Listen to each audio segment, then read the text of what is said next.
Siria está aquí, a 8 horas de avión de España. Es la mitad de grande y su población se concentra aquí. ¿Por qué? Porque toda esta zona es un enorme desierto, pero un desierto muy importante. Tiene 1/3 de las reservas de petróleo del mundo y también de gas natural, según algunos el nuevo petróleo. Para sacarlo de aquí y llevarlo a Europa, hay que rodear toda esta península y salir por el canal de Suez. Como te puedes imaginar, aquí te cobran. Pero hay otra manera más fácil, la línea recta. El que controle estas tuberías las puede abrir y cerrar, como un grifo. Si no pagas, no hay petróleo, ni gas. Esta región es la polla. La civilización en el planeta empieza en 3 sitios y este es uno de ellos. Mesopotamia, aquí. Sumer, que te sonará menos, pero es el puto inicio de todo. Aquí también. ¿Recuerdas la Torre de Babel de la Biblia? La hicieron estos tíos. Egipto, aquí. Siempre ha sido un punto de contacto entre Oriente y Occidente, dando a Asia salida al Mediterráneo. Quizá por eso aquí nacen las principales religiones monoteístas, el judaísmo, el cristianismo y el islam. El islam es el último que llega y de hecho acoge a las 2 anteriores. Adán, Noé, Moisés, Jesucristo son considerados profetas islámicos. Bueno, al grano. Como la zona es la hostia, todos han querido controlarla y siempre ha estado dentro de algún imperio. Persas, griegos, los romanos. El imperio romano termina partiéndose en 2, y finalmente solo sobrevive esto. Ahora es cuando la última religión monoteísta, el Islam, construye su propio imperio. ¿Te acuerdas de las cruzadas?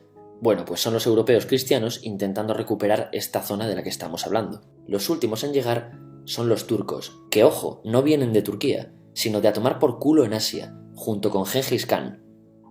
Lo conquistan todo y fundan el Imperio Otomano.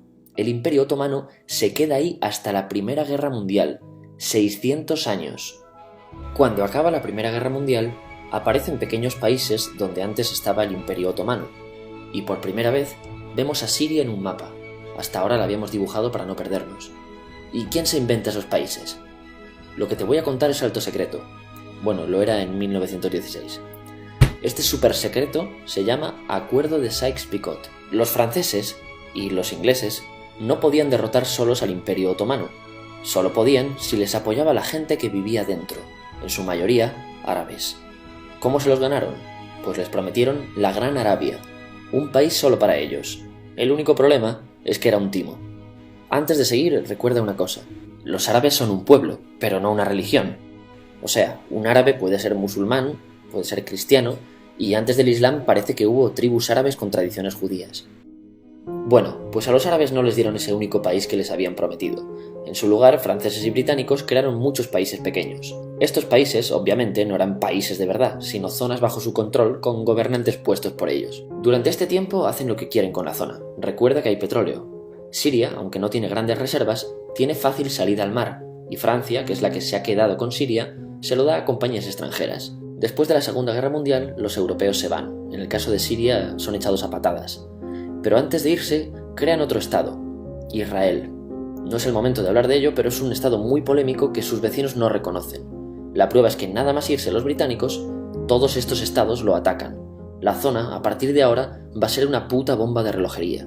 ¿Y mientras qué pasa en Siria? Bueno, pues no es muy estable. Tiene golpes de estado constantes. En esa época aparece en Siria una ideología que se hace con el control y se expande por el mundo árabe, el Ba'ath. Esta ideología mezcla el antiguo sueño de una sola nación árabe con ideas socialistas. Y algo muy importante, es laica, o sea que no es religiosa. Siria se llega a unir con Egipto, un país con el que no tiene frontera.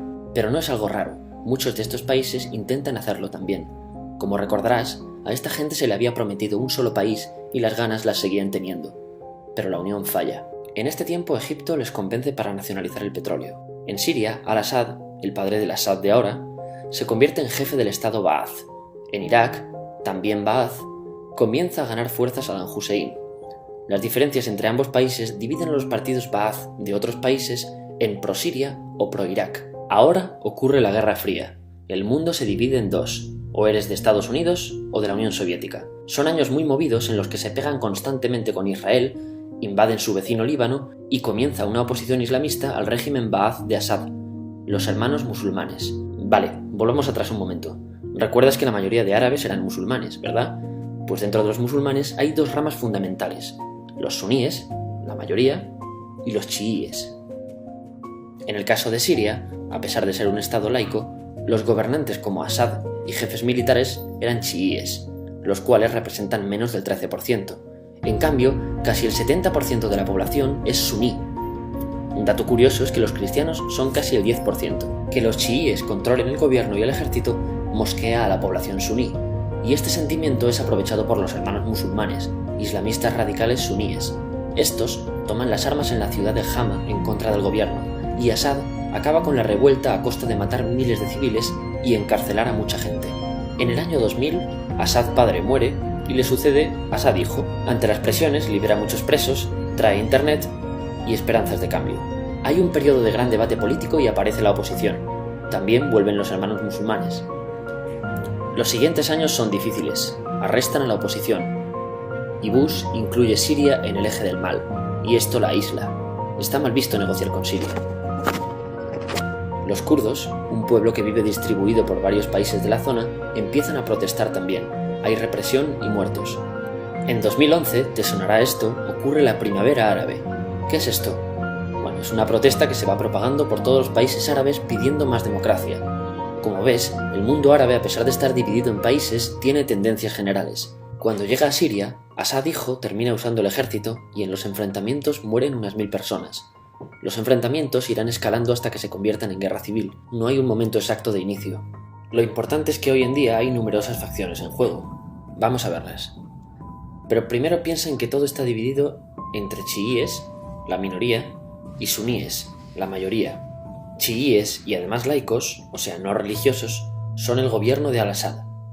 Controla todo esto, que si recuerdas son básicamente las zonas chiíes del país.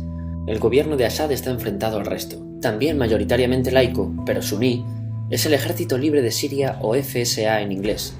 Junto con el Frente Islámico, que es religioso, y otros 70 y pico grupos más, forman una coalición que la prensa llama simplemente la oposición. También suníes e islamistas, pero radicales, son Al-Nusra, llamados Al-Qaeda en Siria, porque son básicamente eso, Al-Qaeda en Siria. Otros islamistas radicales son el ISIS o Estado Islámico. Salen de Al-Qaeda en Irak, controlan la mayor parte de Siria e Irak y se han hecho famosos por sus atrocidades. Su objetivo teórico impacta a muchos. Es un Estado Islámico a lo largo de Asia, África y Levante, aunque a ti ya te suena, ¿verdad? En naranja tenemos al pueblo kurdo, que recordarás porque el presidente Al-Assad lo reprimió, al igual que gobiernos de países próximos también hacen. Ahora controlan militarmente esta zona. Antes de terminar, repasemos los apoyos internacionales a fecha de octubre de 2015.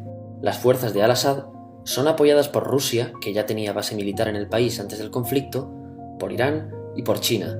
Todos son países de lo que Europa llama Oriente. En contra de Assad, apoyando a la llamada oposición, luchan Estados Unidos, Turquía, Francia, Gran Bretaña y Arabia Saudí. Podemos terminar con algunas conclusiones. Te advierto que esto ya es pura opinión. Si recapitulamos, vemos que la región es estratégica. Por su situación privilegiada, todos la quieren. Siria siempre ha estado bajo el paraguas de grandes imperios. Piensa que hace 100 años la actual Francia era Francia, Gran Bretaña era Gran Bretaña, pero es que hace 200 también, y hace 300 también, y hace 400 también. En cambio, Siria solo es Siria desde hace menos de 100 años, y solo se gobierna a sí misma desde hace poco más de 50. Además, jamás decidieron sus fronteras, se las impusieron. Europa divide Oriente Medio a su antojo para controlarlo, diseñando países sin tener en cuenta su población. Muchos historiadores dicen que todo pueblo tiene la necesidad de manejar su propio destino, pero estos ingredientes que hemos visto juegan en contra de proyectos como la Siria Ba'ath, que encima usa la represión para mantenerse. En última instancia, producen una guerra civil. En este contexto no es extraño que aparezcan actores que se alimenten de la desesperación, el sentimiento suní de opresión y la visión de Occidente como invasor. ISIS usa la identidad árabe y la mitología de antiguos imperios. Cuando quieras entender el presente, pregúntate: ¿y el pasado?